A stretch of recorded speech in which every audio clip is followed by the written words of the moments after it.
Well, folks, welcome to week number 35 here in our Chronological Bible-in-a-Year reading challenge. This week, our readings introduce us to the prophet Ezekiel, who, like many of the prophets in the last few weeks, is prophesying the destruction of Jerusalem and her temple to the mighty Babylonian Empire. But unlike the other prophets, Ezekiel is in Babylon at the time of his mystical encounters and prophetic encouragements. All right, you're going to enjoy Ezekiel. We're going to be sticking with him for the next 3 weeks. So in the meantime, sit back, relax, and enjoy today's tutorial.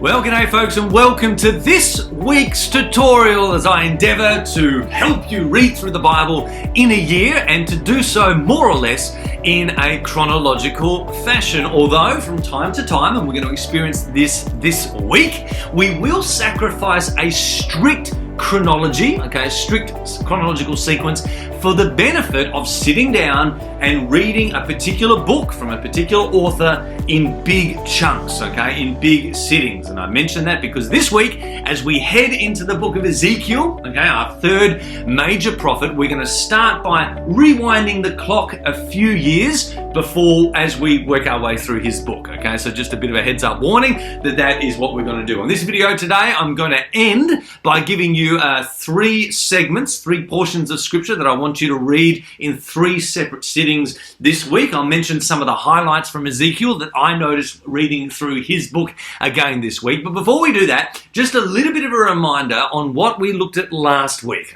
King Nebuchadnezzar of the great Babylonian Empire has come against Jerusalem, and the people of Judah destroyed the city. Well, before he did that, or as part of his campaign against Jerusalem, you remember that he basically had three separate attacks on the city, and those three separate attacks corresponded to the last three kings of the Judean people, and each had a wave of captivity. Well, in that second wave, when King Jehoiachin was in charge, it turns out that one of the people to be exiled and taken away to Babylon was our good friend Ezekiel. So he is there in Babylon about 10 years before Jerusalem has been destroyed. And while he's there, about 4 or 5 years into his exile, God appears to him.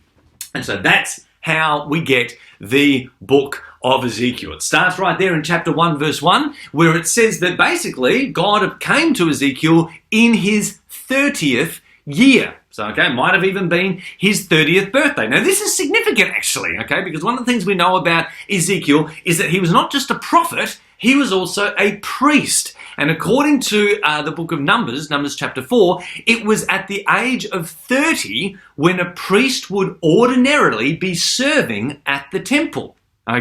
So had Ezekiel not been taken away into Babylon, he would have been there in Jerusalem on his 30th birthday serving at the temple. But he wasn't. He was away, hundreds of kilometers away in Babylon, yet God still anoints him and calls him and meets with him. And as we read through the book of Ezekiel, we find out that his ministry there in Babylon lasted for 20 years. So basically he retired at the age of 50, which is profound because, again, that was the tradition of the priesthood. They would serve in the temple only for 20 years. So quite an amazing thing. Despite him not being physically at the temple, God still had a call on Ezekiel's life and anointed him for the task.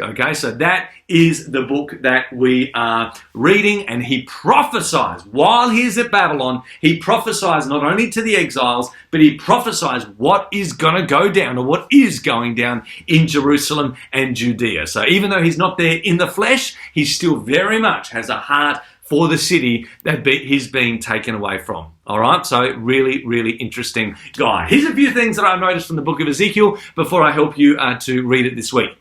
One of the things I love about the book of Ezekiel, particularly after coming off the back of Isaiah and Jeremiah, that Ezekiel is very well organized, It seems to be a very well laid out book. Even the chapter divisions, which of course Ezekiel didn't have there, the Bible wasn't written with chapters, but still, the chapter divisions seem to be very well set. he often starts his prophecies by saying, then the word of the Lord came to me, or then the hand of the Lord was upon me. So he sort of sets you up to know, a new prophecy is starting. So that's nice and clean in that regard. He doesn't seem to mix his genres like we saw with Jeremiah, particularly, big portions of narrative and then a prophecy. No, about 98% really of Ezekiel's book is just prophecy. So he kind of is consistent in that area. And basically he does set out his book chronologically. And every now and again we'll see a timestamp. So in the 6th year, God spoke this to me. And then in the 7th year, God spoke this to me. And so I really appreciate that.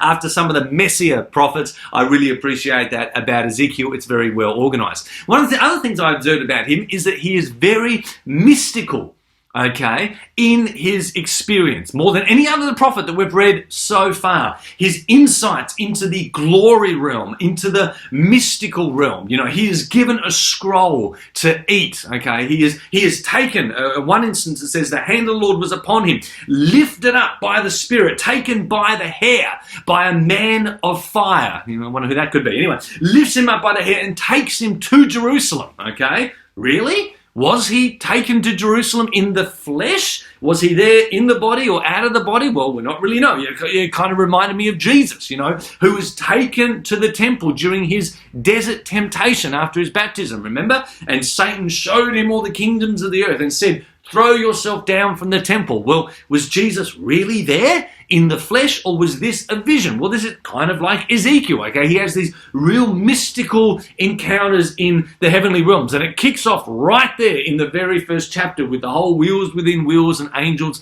scenario. So it's very, very mystical in his experiences there.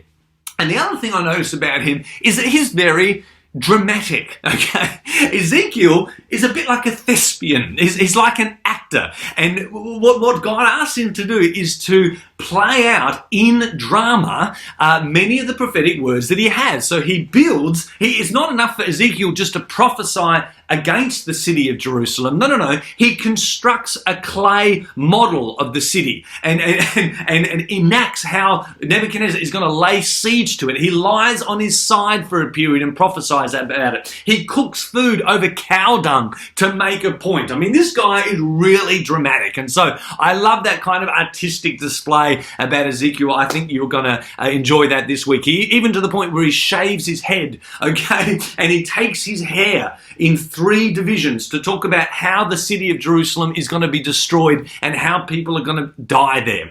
So a real dramatic kind of character as well.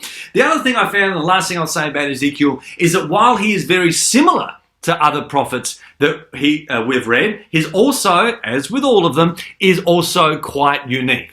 So one of the things you'll notice in Ezekiel is that, again, he reflects much of the language of Moses.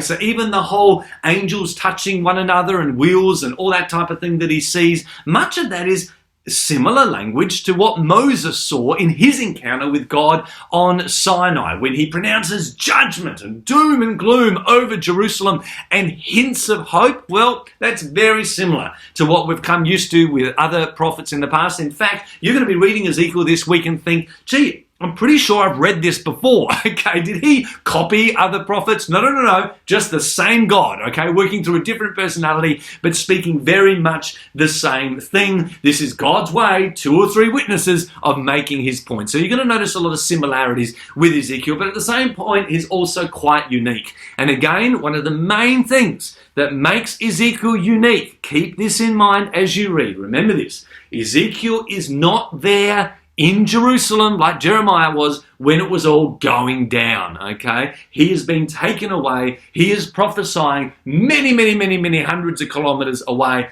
prophesying about what is going on. So he's talking at some point to the exiles that are with him away there in Babylon, but it's all about what's happening there in Jerusalem and Judea. Well, at least it is this week, all right? Now, the unique thing you find out about him, and it's probably because he's also a priest, is that he seems to be very focused on the temple, very focused on the priests in the temple, and very focused on the glory of God. And as I said, that probably reflects the fact that he's not just a prophet, he is also a priest. is our friend Ezekiel. All right, so they're just a few of some of the things I noticed this week. Here's how I want you to approach the book. I want you to read, this week's readings. I want you to read these 22 chapters in 3 sittings, okay? I don't know what it is about me. I always see things in terms of threes, all right? Here's what I need you to remember. 7, 11, double it, 22. 7, 11, 22. Okay, so in the first segment, I want you to read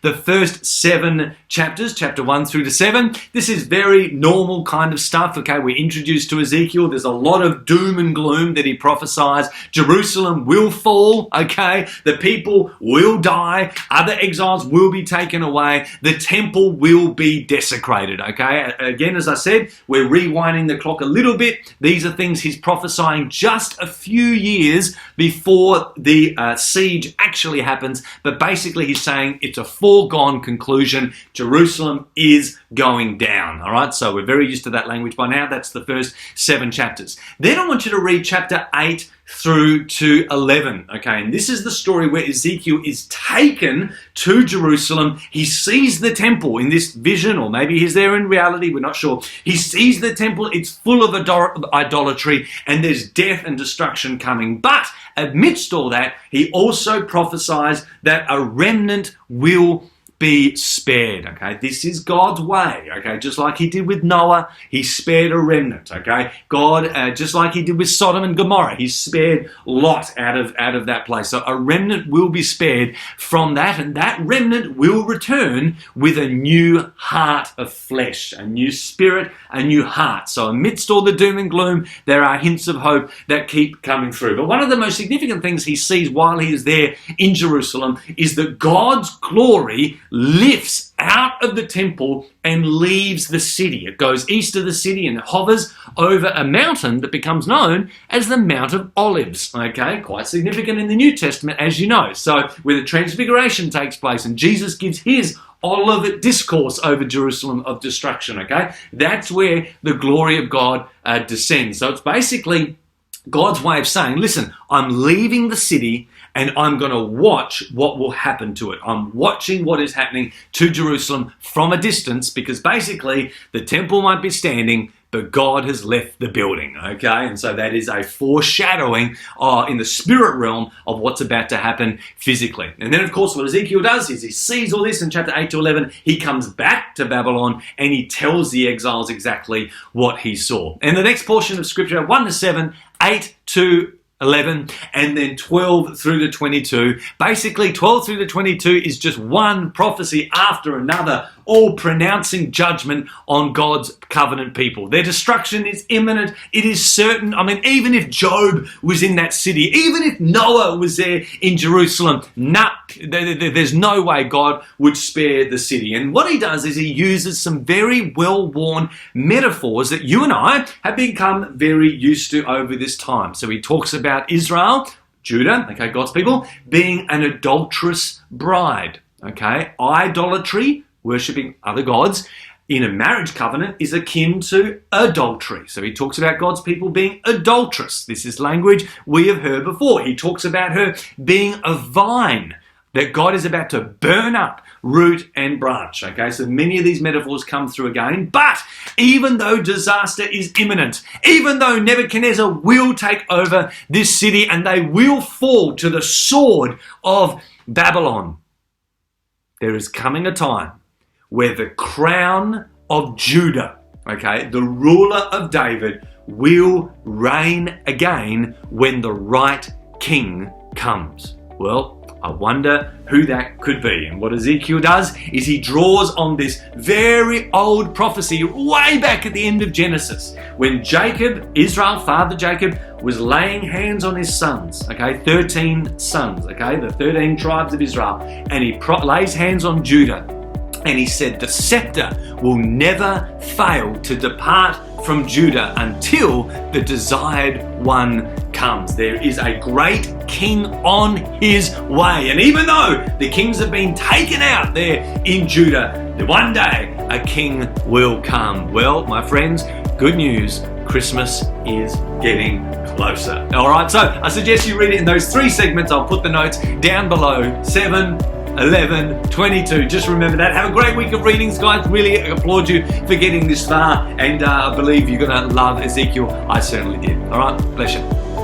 That's it for today's lesson. I really hope you enjoy your readings this week. Remember, allow yourself time to read as much as you can in one sitting. Don't get lost in the detail. Just keep going and watch the Bible's big story unfold before you. Remember also to hit me up on our social media channels or website, and I'll see you next time.